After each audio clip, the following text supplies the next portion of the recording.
बिस्मिल्लाहिर्रहमानिर्रहीम अल्लाहुम्मा सल्लि अला आलि मुहम्मद सल्लल्लाहु तआला अलैहि वसल्लम। अस्सलामु अलैकुम, welcome to 365 degrees on 365 programme में सबसे पहले बात करेंगे कल ऐवान सदर में होने वाली तकरीब की, जहां मुल्क के लिए नुमाया खिदमात सरअंजाम देने वाली शख्सियात को मुख्तलिफ अवार्ड से नवाजा गया।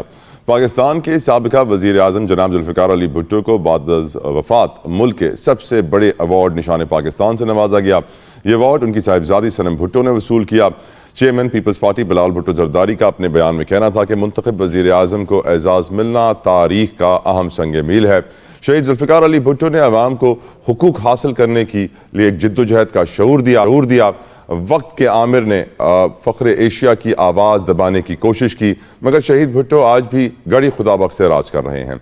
ये बात के ऊपर हम तफसीलन आज प्रोग्राम में गुफ्तगू करेंगे कि जिस तरह अवार्ड्स दिए गए, जो तकरीब हुई, कौन कौन उसमें शामिल थे। आगे हम ये भी बात करेंगे कि वज़ीर आज़म ने कौम से खिताब किया। शहबाज शरीफ का कहना था कि हुकूमत ने भरपूर मेहनत से मुआशी इस्तेहकाम हासिल कर लिया है, इस्लाहात और निज़ाम की दुरुस्तगी का अमल जारी रहेगा। दहशतगर्दी के खिलाफ जंग में तमाम सिक्योरिटी फोर्सेज मिसाली जुर्रत और बहादुरी का मुजाहरा कर रही हैं। यकीनन इस बात में तो कोई शक व शुबा नहीं है। बात करेंगे शुमाली वज़ीरिस्तान की। वहाँ पाक अफगान सरहद पर गुज़िश्ता शब दरअंदाजी की कोशिश पाक फ़ौज ने नाकाम बना दी और फायरिंग के तबादले में 16 खवारिज को हलाक कर दिया। पाक फ़ौज की इस कामयाबी पर और वज़ीर आज़म ने जवानों को खराज तहसीन भी पेश किया। वहीं हम ये भी जानते हैं दूसरी जानिब बलूचिस्तान में हालात इंतहाई संगीन हो चुके हैं। कल रात में तामीराती कंपनी के कैंप पर नामालूम अफराद ने फायरिंग करके 4 मजदूरों की जान ले ली है। नोशकी में भी पुलिस की वैन पर फायरिंग से 4 अहलकार शहीद हो गए हैं। और ये भी जानते हैं कि कोयटा कराची शाहरा काफ़ी दिनों से बंद है। इंटरनेट 4 रोज से कोयटा में बंद है। कई तालीमी इदारे और बाजार बंद हैं। कोयटा तक कराची ट्रेन सर्विस भी बंद है, जिससे यौमिया लाखों का रुपए का नुकसान भी हो रहा है। यकीनन situation is very serious and we need to discuss it. आखिर में बात करेंगे अली अमीन गंडापुर की, जो कहा जा रहा है कि काफ़ी दिनों से इस्लामाबाद में डेरा जमाए हुए हैं, मगर इमरान खान से उनकी मुलाकात नहीं करवाई जा रही है। तर्जुमान के मुताबिक उन्होंने मुलाकात के लिए अदालत से भी रुजू किया है, मगर आज इस्लामाबाद हाई कोर्ट ने इमरान खान से मुलाकात बहाल कर दी है। मंगल और जुमेरात का दिन मुलाकात के लिए मुंतखब किया है और सिर्फ वही लोग मुलाकात कर सकेंगे जिनके नाम सलमान अकरम राजा पेश करेंगे या लिस्ट में देंगे। मेरे साथ इस वक्त मौजूद हैं पाकिस्तान तहरीक इंसाफ के सीनियर रहनुमा हैं, अपोजिशन लीडर हैं पंजाब असेंबली में, मलिक अहमद खान बुचर साहब। Thank you so very much sir. Malik साहब, आपकी कीमती वक्त के लिए जज़ाकल्लाह खैर। मलिक साहब, जिस तरीके से हम जानते हैं 23 मार्च को अवार्ड्स की तकसीम हम सब पूरी कौम ने बराह रास्त सरकारी टीवी पर देखी और जिस तरीके से अवार्ड्स बांटे गए हैं, आप कैसे देखते हैं इस तकरीब को और जिस तरीके से अवार्ड्स बांटे गए सर? असल में देखें सर, बात यह है कि ये अवार्ड्स किसी ज़माने में तो इनकी बड़ी अहमियत होती थी। यानी जिसको अवार्ड मिलता था उसकी भी इज्जत होती थी और एक यकीन होता था, एक कॉन्फिडेंस होता था कि इन अवार्ड्स में हकदार लोगों को मिल रहा है। तो अब मैं ये समझता हूँ कि अगर हर काम में हम इस तरह करने लग जाएंगे कि आप अपनी लाइकिंग डिसलाइकिंग को सामने लेके आएंगे और जिस तरह आप जो इस वक्त मुल्क के हालात हैं उसको, इन अवार्ड्स को सिर्फ इस सेंस में मद्देनजर रखें कि फिर हर काम में अगर ये काम हो रहा है तो मुल्क जिस दहाने पे पहुंच चुका है तबाही के, तो उसकी वजह तो यही है। अब देखिए ना जी, जितने आपके सीनियर एंकर पर्सन से, जितने आपके टीवी पे जो चैनल्स पे बोलते थे सीनियर लोग, अब मैं किस किस का नाम लूं, वो तकरीबन उनमें आपको नाम रह जाता है तो फिर वो मसला बन जाता है कि नाम रह गया है। इन चीजों की अब क्रेडिबिलिटी नहीं रही सर। अब चीज जो ये जो तमगे हैं, एक तमगा जो पहले होता था उसको लोग देखते थे कि इस बंदे को एक तमगा मिला है, ये एक सीनियर हमारे इसकी सर्विसेज हैं पाकिस्तान के लिए, इसकी सिविल सोसाइटी के लिए सर्विसेज हैं। तो अब तो वो चीज रही नहीं। मेरे ख्याल में आपने तो सरकारी टीवी पे देखा होगा, चूंकि आपका प्रोफेशनल इसमें है, प्रोफेशनलिज्म है और आपको देखना भी चाहिए। आप अगर सर्वे करवा लें तो मेरे ख्याल में 1-2% लोगों ने सरकारी टीवी पे ये तकरीब देखी होगी। और एक जमाना होता था कि 23 मार्च की तकरीब का इंतजार होता था और पूरी दुनिया, पूरा पाकिस्तान देखता था 23 मार्च की तकरीब को। कहा गया था सर रमजान के बाद, ईद के बाद पीटीआई एहतजाज करेगी। खबरें चल रही हैं अली अमीन गंडापुर कई दिनों से इस्लामाबाद में हैं, इमरान खान से मिलना चाहते हैं, मुलाकात अभी तक नहीं हो पा रही। ट्यूसडे या थर्सडे के लिए कहा जा रहा है कि मुलाकात होगी। पीटीआई का आगे का लाहे अमल, किस तरह अपने लीडर को जेल से निकालने का सोच रहे हैं, क्या कानूनी जंग लड़ेंगे, क्या सड़कों पे जंग लड़ेंगे, क्या होने जा रहा है, कुछ बताइए। जी मैं अर्ज करता हूँ आपको। देखिए पहली बात तो ये है कि पाकिस्तान तहरीक इंसाफ वाहिद जमात है, मैं पाकिस्तान की खसूसन और सब कॉन्टिनेंट की भी मैं ये कहूँगा, जो कि मुसलसल 2 साल से एहतजाज में और 2 साल से फस्तायत का शिकार है। इवन रमज़ान शरीफ में इफ्तारियाँ नहीं करने दी जा रही। तो एक तो मैं आपको ये बताऊं कि जो ये है इम्प्रेशन है कि लोग बाहर नहीं निकल रहे, तो थोड़ा सा आपने रात को एक देखा है कि पंजाब में लोग किस तरह निकले हैं, जो रैलीज है। हालांकि हमें इन्होंने रैलीज निकालने की इजाजत नहीं दी, हम 23 मार्च की रैली निकालने जा रहे थे। दूसरी बात ये सर कि जो ये कहते हैं कि ये आप जो कह रहे हैं कि इसके बाद ईद के बाद जो हमारा प्रोग्राम है, देखिए Pakistan Tehreek Insaf single largest party है और मैं ये समझता हूँ कि एहतजाज हमारा हक है।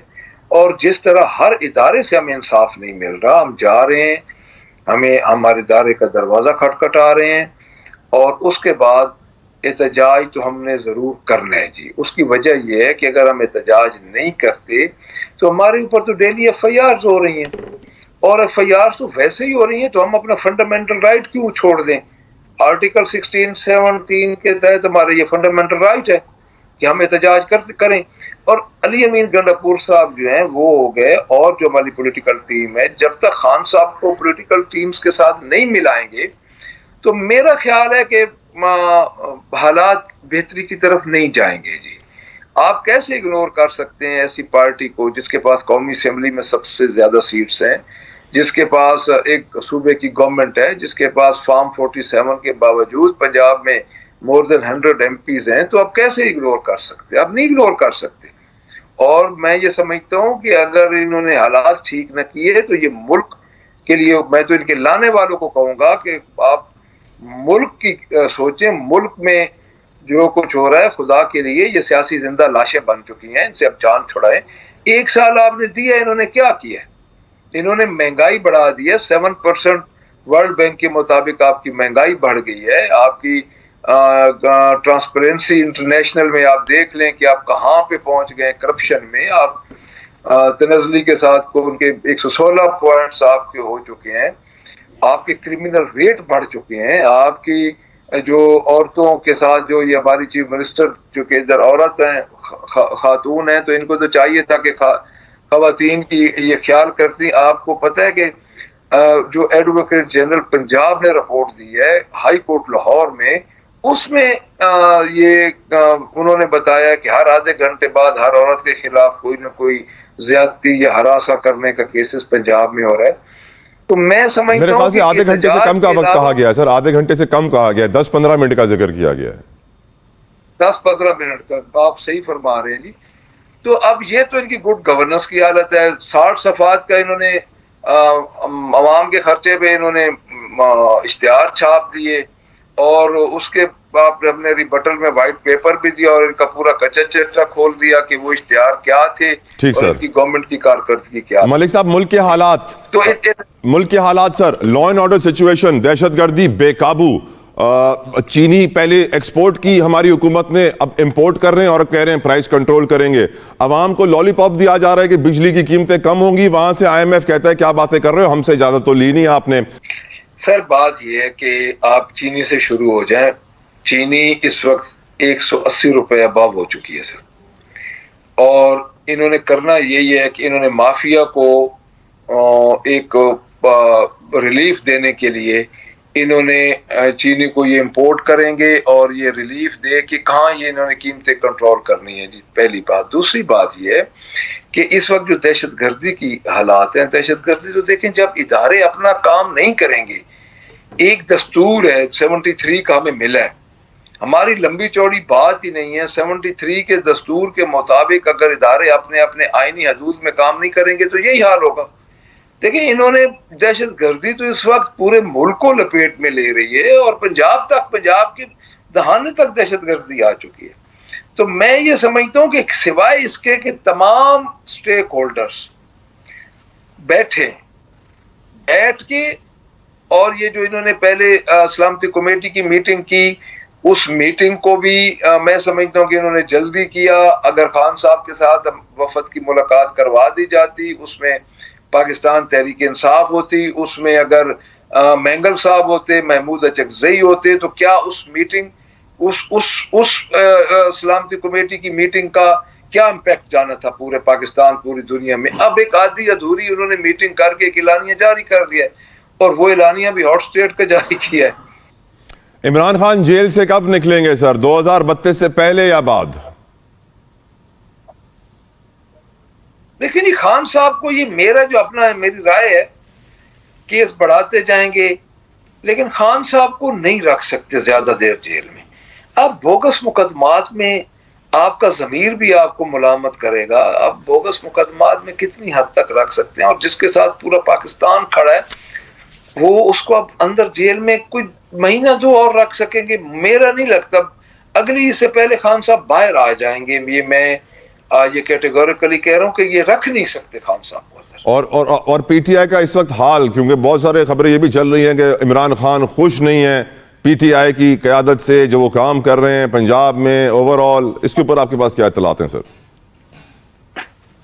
देखिए जी, लास्ट टाइम तो बड़े खुश थे, मुझे खुद उन्होंने शाबाश दी थी। ओके। मेरी लास्ट मुलाकात हुई है कि आप पंजाब में अच्छा काम कर रहे हैं, और वाकई पंजाब में आप खुद देखेंगे मरियम नवाज को ये जो व्हाइट पेपर हमने दिया है, ये एक पूरा असेंबली के अंदर पहली दफा हुआ है कि जो उन्होंने बोला है उसके अगेंस्ट हमने, अगर आपका पोस्टर एड्रेस है तो आप मुझे मेरे नंबर पे भेज देंगे, मैं आपको उसकी कॉपी भेज दूंगा। ऐसी बात नहीं है, खान साहब एक लीडर हैं, और जो बड़ी जमातें होती हैं ना, उनमें इख्तलाफ राय होता है, और उनको पता है कि लोग उनके साथ खड़े हैं। इस वक्त हम देख रहे हैं मलिक साहब, कैनाल्स के मामले के ऊपर बड़ा शोर मचा हुआ है, सिंध और पंजाब आमने सामने है, एहतजाज भी कल पीपल्स पार्टी करेगी, बुलगीर एहतजाज करेगी। आपकी नज़र में ये जो मामला पानी का शुरू हो गया है, ये किस तरफ जाएगा और ये क्यों शुरू होता है? हमेशा होता है, कालाबाग डैम पर भी हुआ था, अभी फिर से हो रहा है। आपका इस पर क्या तज्जिया है सर? देखिए जी, जहां तक पीपल्स पार्टी का है, मैं तो समझता हूँ कि पीपल्स पार्टी ने आईनी ओहदे ले लिए हैं, और देखें प्रेसिडेंट हैं पाकिस्तान के, वो इसमें रुकावट बन सकते थे, वो रुकावट नहीं बने। जरदारी साहब रुकावट नहीं बने, उन्होंने इस मुआहदे पे उन्होंने सिग्नेचर कर दिए। अच्छा, अब जो है आप समझें कि एहतजाज से क्या होगा, पहली बात। दूसरी बात सर ये है, दोनों चीजें इस पे बहस करने वाली हैं। आपके पास जो ज़रूरी जमीनें पहले पड़ी हैं, आपने उन पे तो बना रहे हैं, मुल्तान में आप देख लें, मैंगो के आम के बाग काट काट के हाउसिंग स्कीमें बन रही हैं, उनको तो आप ले रहे हैं हाउसिंग स्कीम्स में। 40 लाख एकड़ आप सैराब करने जा रहे हैं। अल्टीमेटली अगर सिंध पानी नहीं देगा तो होगा क्या? 70 लाख सर, 40 नहीं 70 लाख एकड़। हाँ जी, पहले मरहले में 40 लाख, पहले मरहले में। ओके जी सर। अच्छा, उसमें अल्टीमेटली ये होगा कि पंजाब में से ही पानी की कटौती होगी। यानी पंजाब में तो पहले भी फी घंटा जो है, फी एकड़ को मिल रहा है, तकरीबन जो फी एकड़ पानी है वो तकरीबन 18 से 19 मिनट एवरेज है एक एकड़ की पंजाब की। तो अगर सिंध पानी नहीं देता तो जो प्रोजेक्ट उन्होंने ठेके कर दिए, सारा कुछ कर दिया, अल्टीमेटली पानी फिर पंजाब से ही कटौती करेंगे, और मुझे पूरा यकीन है कि एंड पे होगा भी यही। ये ड्रामे कर रहे हैं जी, ये तो इस मुल्क, इस सूबे को। अच्छा, मैं आज एक और चीज बता दूं, अर्ली कॉटन के लिए इन्होंने एक परफॉर्मर जारी किया, उसकी आखिरी डेट रखी है जो 31 मार्च तक अर्ली कॉटन करेगा। यानी आप 31 मार्च आ रही है, 6 दिन बाद, उसमें इन्होंने 25,000 रुपया रखे। 6 दिन में तो कॉटन की तैयारी कैसे हो सकती है? यानी ये ना अब कागजों में सारा कुछ कर रहे हैं। एक बात मेरी याद रख लें, ये इसका नुकसान अल्टीमेटली अगेन पंजाब को होना है। पंजाब की पर एकड़ जो पानी की रेशियो है वो कम कर देंगे, उधर पानी पूरा करेंगे, क्योंकि उधर मुझे पता है कि वो इन दोनों के बस की बात नहीं है कि वो नहरें रोके। बहुत शुक्रिया मलिक अहमद खान बुचर साहब, पाकिस्तान तहरीक इंसाफ के पंजाब में अपोजिशन लीडर। बेहद मशकूर हूं आपके वक्त के लिए। एक ब्रेक तो जारी रखेंगे। Stay with us viewers. Welcome back. गुफ्तगू को आगे बढ़ाते हैं और अब सवाल करेंगे। हमारे साथ मौजूद हैं कादर खान मंदोखेल साहब from Pakistan Peoples Party, engineer Raja Qamarul Islam from PML and will join us in a bit. Mandokhel साहब, शहीद जुल्फ़िकार अली भुट्टो को पाकिस्तान के सबसे बड़े अवार्ड से नवाजा गया। यकीनन बहुत बड़ी कामयाबी है, एक अहम संग मील है, लेकिन आपकी नज़र में जो शहीद जुल्फ़िकार अली भुट्टो का नज़रिया था, जो प्रिंसिपल्स थे, जो रूल्स थे, जो तरीक़ा हुक्मरानी था, क्या आज उस पर अमल हो रहा है सर? जी बहुत शुक्रिया। आपके सवाल से पहले पाकिस्तान क्या दुनिया की तारीख में, कम से कम पाकिस्तान के 77 साल तारीख में शहीद भुट्टो का केस वाहिद केस है जो डायरेक्ट हाई कोर्ट में उस वक्त के डिक्टेटर के हुक्म पे जो जाली जज थे उन्होंने चलाया, और फिर उस वक्त के सुप्रीम कोर्ट के मुंह पे तमाचा है जो इस वक्त पाकिस्तान के सबसे बड़े अवार्ड से उनको नवाजा गया है। लेकिन हुक्मरानों ने, उस वक्त के डिक्टेटर ने ये नहीं सोचा कि 45 साल बाद भी शहीद जुल्फ़िकार अली भुट्टो का नाम चारों सूबों में, गिलगित बिल्तिस्तान और आज़ाद कश्मीर तक गूंजता रहेगा। लेकिन हमें फ़ख्र है और इस बात का एहसास है कि यकीनन भुट्टो साहब की जो पॉलिसी है, जहाँ तक आपका सवाल है, उस पर 100% तो मैं नहीं कहूँगा कि अमल दरामद हो रहा है, लेकिन काफ़ी हद तक उसको कवर करने की कोशिश की जा रही है। आपको पता है कि मुल्की सूरत-ए-हाल के पेश नज़र वक्त के साथ जो है ना वो हालात और वाक़यात और ये सारे मुहरकात भी तब्दील होते रहते हैं, लेकिन फिर भी पीपल्स पार्टी कोशिश कर रही है कि शहीद भुट्टो के उन फलसफे पे, रोटी कपड़ा और मकान के ऊपर, और गरीब आरी मजदूर किसान उन सब के लिए पीपल्स पार्टी काम करने की कोशिश कर रही है। वैसे मंदोखेल साहब, आप माशाल्लाह से हमेशा सच और हक का साथ देते हैं, चाहे वो कितना ही कड़वा क्यों ना हो। आपकी नज़र में एक तरफ इस तकरीब में शहीद जुल्फ़िकार अली भुट्टो को एक अहम अवार्ड से नवाजा गया, उसी तकरीब में बहुत सारे ऐसे लोगों को भी अवार्ड से नवाजा गया जो मेरी नज़र में तो उस अवार्ड के बिल्कुल भी हकदार नहीं थे, फिर भी उनको अवार्ड से नवाजा गया। क्या कहेंगे आप? जी बिल्कुल, आपकी बात दुरुस्त है और ये बात हम भी महसूस कर रहे हैं। लेकिन आपको पता है कि वक्त के हुक्मरान, फिर उसकी कमेटी, और सबसे ज्यादा इस पूरे गैंग का जो सरगना है वो है तौकीर शाह, जो उस पिछली हुकूमत में वजीर आजम के वो थे, प्रिंसिपल सेक्रेटरी थे।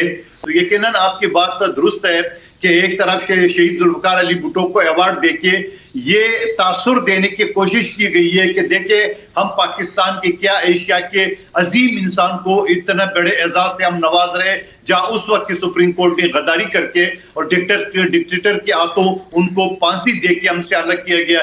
दूसरी तरफ इन 2 नंबर लोगों को जब आप अवार्ड दे रहे हो तो मैं ये समझ रहा हूँ कि आप हमारे साथ क्या, आप फख्र एशिया के साथ क्या, आप पाकिस्तान के अवाम के साथ ज्यादती कर रहे हैं। मंदोखेल साहब, लॉ एंड ऑर्डर सिचुएशन पे आते हैं। बलूचिस्तान यकीनन 43% ऑफ पाकिस्तान है ज़मीनी लिहाज से। कराची, कोयटा, शारा 4-5 दिनों से बंद है, लाइनें लगी पड़ी हैं। मैं किसी हेडलाइन में नहीं देख रहा हूं कि ये शारा बंद है। आपकी नज़र में बलूचिस्तान के हालात किस कदर संगीन है और मिनहसल कौम हमें क्या करना चाहिए बलूचिस्तान के लिए और दहशतगर्दी से लड़ने के लिए? मंदोखेल साहब देखिए, मैं अपना वाकया सुना दूं। 2 महीने पहले मेरे जवान भांजे का इंतकाल हुआ, तो कराची से हम जनाजा बड़ी मुश्किल से हमारे आबाई शहर बलूचिस्तान ले गए, और आए दिन लोगों को जनाजा ले जाने की भी, और मरीज तो दूर की बात है, आम सवारी तो दूर की बात है, ले जाने की जो सूरत हाल है। तो मैं ये समझ रहा हूँ कि हमारे अपनी सफ़ों में जो गद्दार बैठे हुए हैं, हमारे अपनी सफ़ों में जो दहशतगर्दों को सपोर्ट करने के लिए बैठे हुए हैं, और मैं ख़ास तौर पे ये कहूँगा, बहुत सारे नाम मैं नहीं लूँगा, लेकिन आपको पता है, सबको पता है कि वो हर हुकूमत में अरबों रुपए जो ना वो लेते हैं और अपनी नवाबी और सरदारी को कायम करने के लिए गरीब आवाम को जो ना दीवार के साथ लगाते हैं। और मैं आपको ये बता दूं, पिछली हुकूमत जो पीपल्स पार्टी की थी, हर एमपीए को 35 करोड़ रुपए 1 साल का दिए, 5 साल तक देते रहे, 2.25 अरब रुपए, और 5000 नौकरियां जो बलूचिस्तान के नौजवानों को दिए।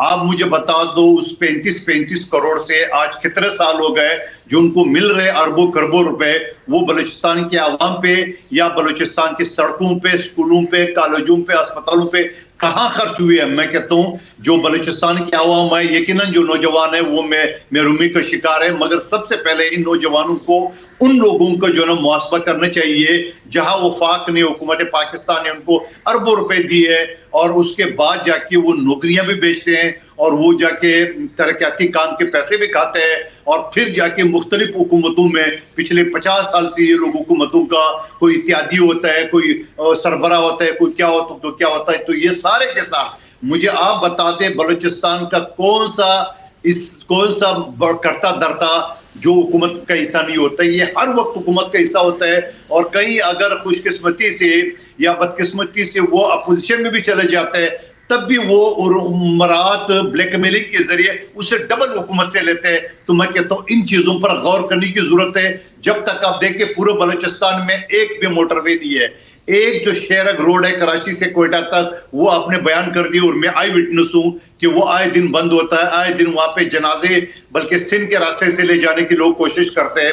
तो मैं ये समझ रहा हूं कि मैशत कहाँ होगी, आप मुझे बता दो कि आम कारोबार क्या होगा, लोगों का सफर क्या होगा जब आपका जो आप जनाजा नहीं ले जा सकते हो। तो मैं ये समझ रहा हूँ इन सूरत-ए-हाल के ऊपर सर जोड़ करने की कोशिश है। और मैं फिर ये कहूंगा कि जो पार्लियामेंट के अंदर सर झुकाए बैठे रहते हैं सलामती कमेटी के इजलास में और बाहर आके वो सुल्तान राय की तरह भड़के मारते हैं, इन सब लोगों को, इन सब पाकिस्तान के दुश्मनों को मुआसबा करना चाहिए और ये बताना चाहिए कि बलूचिस्तान का या खैबर पख्तूनख्वा का जो अमन अमान का मसला है वो सिर्फ उनका नहीं है, वो बैसियत कौम, बैसियत मुसलमान, बैसियत पाकिस्तानी हम सब की जिम्मेदारी है कि उसके लिए काम करें। लेकिन अफसोस कि हम उन्हीं गद्दारों के साथ, उन्हीं दहशतगर्दों के साथ, उन्हीं मुल्क अलग पसंद वालों के साथ जो ना वो हम उनके साथ लगे हुए हैं। तो मैं ये समझ रहा हूं कि एक मर्तबा फिर सिंध को या पीपल्स पार्टी के खिलाफ एक साजिश हो रही है, जहां सिंध पहले बंजर हो चुका है, वहां 6 नहरों की जो एक चाल बिछाई जा रही है और एक सिंध के अवाम के सर पे पांव रखे और रेगिस्तान को सरसब्ज बना रहे हैं। अच्छी बात है, पूरा पाकिस्तान सरसब्ज होना चाहिए, मगर सरसब्ज सिंध को आप रेगिस्तान बनाने की जो आपका प्लान है, मैं समझ रहा हूं कि ये सिंध दुश्मनी का सबसे बड़ा सबूत है। लेकिन मंदोखेल साहब, आपको ये नजर नहीं आ रहा कि पीपल्स पार्टी भी कंप्लीटली कंफ्यूज नजर आ रही है कि नहरों के मामले पर एहतजाज करें या ना करें? लगता कुछ ऐसा है कि वो एहतजाज करने के लिए जैसी आवाज उठाते हैं मामला गर्म होता है, वजीर आजम साहब के साथ बिलावल साहब की मीटिंग होती है और फिर कुछ मामला एहतजाज का ठंडा हो जाता है और फिर जो है वो तरक्याती फंड्स की बात आ जाती है, 9 अरब रुपए की बात आ जाती है, पंजाब में एमपीएस को पावर देने की बात आ जाती है और फिर जैसे मालूम पड़ता है कि पैसे अभी तक रिलीज नहीं हुए हैं, फिर से एहतजाज की बात शुरू कर दो। Don't you think Peoples Party confused है?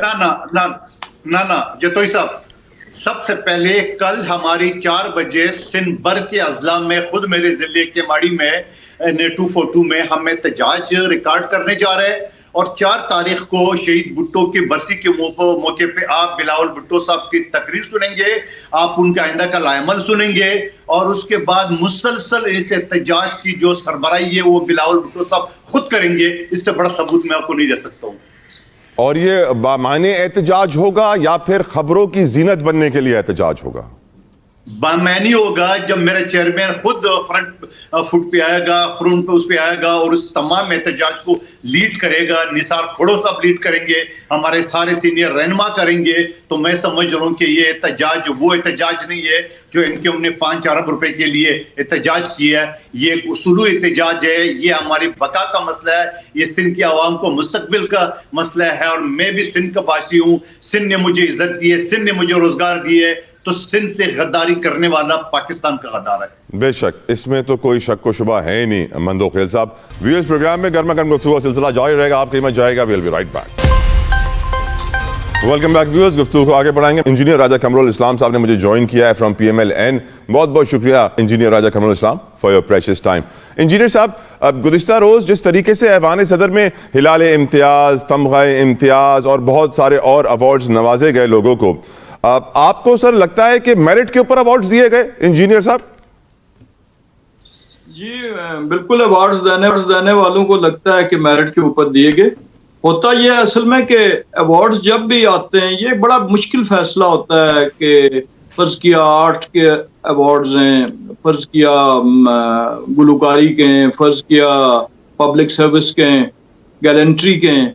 तो दिलेरी के, शुजात के बेशुमार वाक़यात होते हैं, लेकिन उनको तमसीली तौर पर कुछ लोगों को मुंतखब किया जाता है।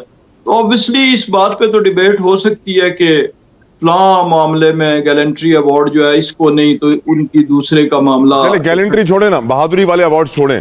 एक सहाफी है जिसका एक्सपीरियंस 2 साल से कम है, इंजीनियर साहब, और उसको लॉन्च इसलिए किया गया या उस वक्त किया गया जब इमरान खान जेल में गया, तो क्या उसका भी अवार्ड बनता था लेना सर? मैं देखें किसी इनफरादी, ये हर साल हर 6 महीने बाद, यानी जो 23 मार्च को अनाउंस होते हैं वो 14 अगस्त को मिलते हैं, जो 14 को अनाउंस होते हैं वो 23 मार्च को मिलते हैं, तो ये सैकड़ों की तादाद में अवार्ड। तौकीर शाह को जानते हैं इंजीनियर साहब आप? तौकीर शाह को मैं उसे बिल्कुल डिफेंड नहीं करूंगा, और एक्सपीरियंस जो है वो कारकर्दगी का कोई हकीकी नेमुल बदल नहीं होता। कोई शॉर्ट्स जो जिसका एक्सपीरियंस है वो भी परफॉर्मेंस में बहुत आगे, तो उसकी मिसालें मौजूद हैं।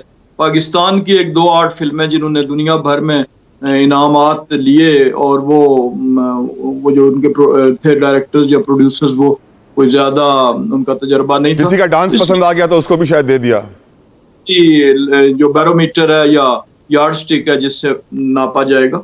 तो बहरहाल मैं बिल्कुल इससे आपकी बात से इख्तलाफ नहीं करता, ना डिफेंड करता हूँ कि किसी किसी जगह पे कहीं गलती भी हो सकती है, दानिस्ता या नादानिस्ती में भी कहीं पर कोई बायस या पसंद नापसंद भी आड़े आ सकती है, और ये इस मामलात का और सोसाइटी का हिस्सा है। तो इसलिए मतलब ये कोई ऐसा, वैसे आपने सही कहा, ये मामलात और सोसाइटी का हिस्सा है। यही वजह थी कि आपके लीडर पाकिस्तान के वजीर आजम मियां शहबाज शरीफ सऊदी अरब में इंजीनियर साहब जब इंटरव्यू दे रहे थे एक सऊदी चैनल को, तो उनके सहाफियों ने भी पूछ लिया कि आप हमसे पैसे मांगने आते हैं, फिर इतने बड़े काफिले क्यों लेकर आते हैं उमरा करने के लिए टैक्स पेयर के पैसे पर? डोंट यू थिंक, और उनको शर्मिंदगी का सामना भी करना पड़ा वहां पे, डोंट यू थिंक कि हमारी जो सोसाइटी है, जो हम बन गए हैं, हमें देखना चाहिए, अपने गिरेबान में झांकना चाहिए कि हमारे कॉल और फेल में कितना आजाद है? ये बिल्कुल ऑस्टेरिटी मेजर्स जो हैं वो बहुत इंपॉर्टेंट है, और इन हालात में तो और ज्यादा इंपॉर्टेंट है। लेकिन एक जो मेरा तजर्बा है, I been part of official delegations of Shahbaz Sharif साहब when he was chief minister as well, तो जितनी पॉलिटिकल लाइनेज के लोग होते हैं उसके अंदर, वो सारे दे हैव टू पे फॉर इट। ये जितने इवन ऑफिशियल टूर्स हैं, ये रिकॉर्ड का हिस्सा है। मैं कोई अल्फ लैला की दास्तान नहीं बयान कर रहा। शहबाज शरीफ साहब ने उस सऊदी एंकर को यह जवाब नहीं दिया कि ये लोग अपने पैसों पर आए हैं। उन्होंने शर्मिंदगी का इजहार किया कि आप सही कह रहे हैं, this does not look right. सरकारी अफसरान जो हैं वो they are paid out of national exchequer, और वो भी कम सर हम तो उस मुल्क में है ना, निगरां वजीर आजम ने लंदन से आईफल टावर के लिए जहाज मोड़ दिया था, $15 लाख का पाकिस्तान को नुकसान हुआ था, सिर्फ उनको खाना खाना था फैमिली के साथ आईफल टावर पे, और हमें एहसास नहीं होता है। अब sir important issue sir, important issue sir, आपकी हुकूमत, आपके वजीर आजम ये कहते हैं कि हम बिजली को कम करने के लिए इकदाम कर रहे हैं, बिजली की कीमत को। चीनी की कीमत तो कंट्रोल हो नहीं रही हुकूमत से। IMF कहता है कि आप कौन सा मंसूबा बना रहे हैं बिजली की कीमत कम करने का, हमने तो आपको इजाजत नहीं दी है, आप ये ऐलान किए जा रहे हैं। तो वाज़े तौर पे नजर आ रहा है कि आपकी हुकूमत दहशतगर्दी कंट्रोल करने में नाकाम, बिजली की कीमतें कंट्रोल करने में नाकाम, यहां तक कि चीनी की कीमतें भी कंट्रोल करने में नाकाम। क्या उम्मीद लगाएं आपसे सर? जी आप बिल्कुल यहाँ पर बैठ के कैमरे के सामने तो उम्मीद न लगाएं। आपकी उम्मीदें जो हैं वो इंशाल्लाह बाहर आएंगी, बिल्कुल दुरुस्त सिमत में जाएंगी।